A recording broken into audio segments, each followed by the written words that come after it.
आज भी कुछ पिछड़े इलाकों में बहुओं को हद से ज्यादा मर्यादा करना पड़ता है। मेरी बहू एक ऐसी कहानी है जो समाज में फैली कुरीतियों से पर्दा उठाएगी। एक बहुत ही प्राचीन गांव था जहां लोग पुराने रीति रिवाजों के तहत अपना जीवन व्यतीत किया करते थे। गांव में किशोर अपने माता पिता और पत्नी के साथ रहता था। किशोर की पत्नी शीतल शहर की पढ़ी लिखी लड़की थी, इसलिए उसे गांव के रीति रिवाजों में ज्यादा दिलचस्पी नहीं थी। फिर भी उसे परंपराओं के अनुसार गांव के लोगों के सामने सर ढककर रखना पड़ता था।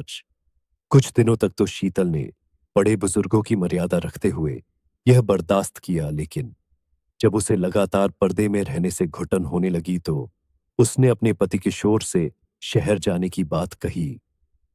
किशोर गांव में ही पला बढ़ा था, इसलिए उसे शहर जाने में कोई रुचि नहीं थी।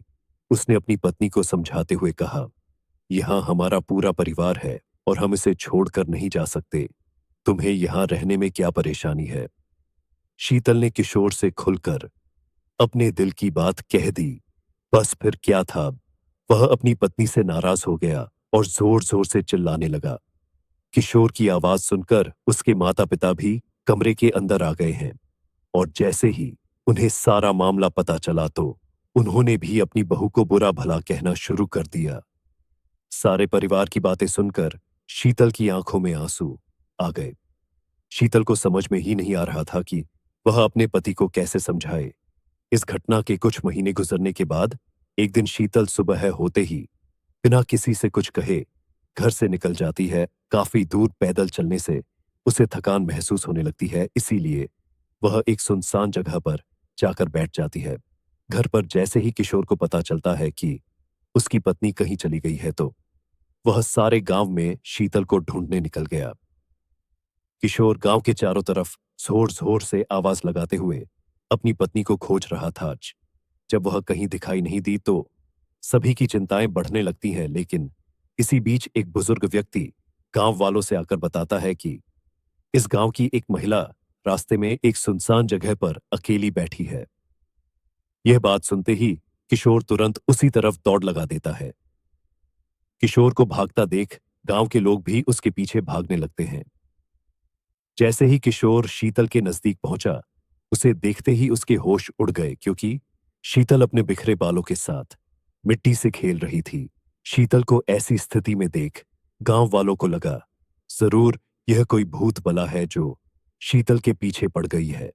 सभी ने शीतल को काबू में करने की बहुत कोशिश की, लेकिन शीतल सभी को धक्का मारते हुए जोर जोर से रोने लगी।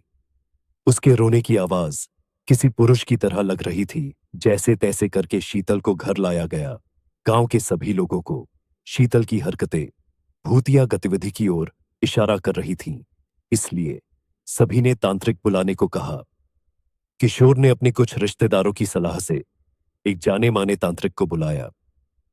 तांत्रिक ने आते ही चारों तरफ एक घेरा बनाया और खतरे से बचने के लिए सभी को उस घेरे के अंदर रहने को कहा, और शीतल के कमरे में अकेले ही चला गया।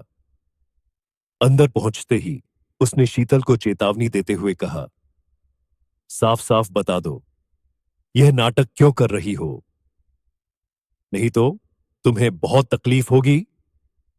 शीतल तांत्रिक को देखते ही आक्रामक होने लगी।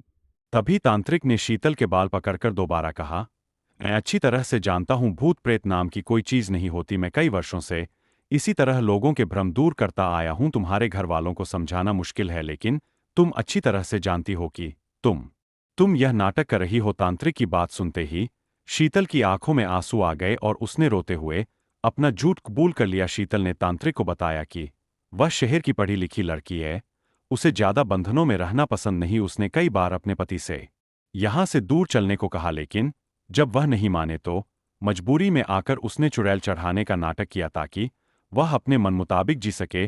दरअसल तांत्रिक एक वैज्ञानिक था जो कई सालों से भूतों के नाम पर फैली हुई अफवाहों की सच्चाई दिखाने के लिए रिसर्च कर रहा था, और उसी वजह से उसने तांत्रिक वेशभूषा अपनाई थी। उसने शीतल को सबके सामने चुड़ैल की हकीकत बताते हुए माफी मांगने को कहा। जैसे ही गांव वालों को पता चला कि शीतल अपने परिवार के सामने सिर ढकने से बचने के लिए चुड़ैल का ड्रामा कर रही थी, तो उन्हें आज से पहले गांव में हुई सभी भूतिया घटनाओं पर संदेह होने लगा। तांत्रिक के समझाने पर शीतल के घर वालों ने उसे उसके पति के साथ शहर जाने की इजाजत दे दी। तांत्रिक की वैज्ञानिक सोच ने लोगों में भूतों के प्रति फैले अंधविश्वास को गहरी चोट दी थी, लेकिन यह तो सिर्फ एक शुरुआत थी और इसी के साथ यह कहानी खत्म हो जाती है। और कहानी देखने के लिए हमारे चैनल को सब्सक्राइब करें। धन्यवाद।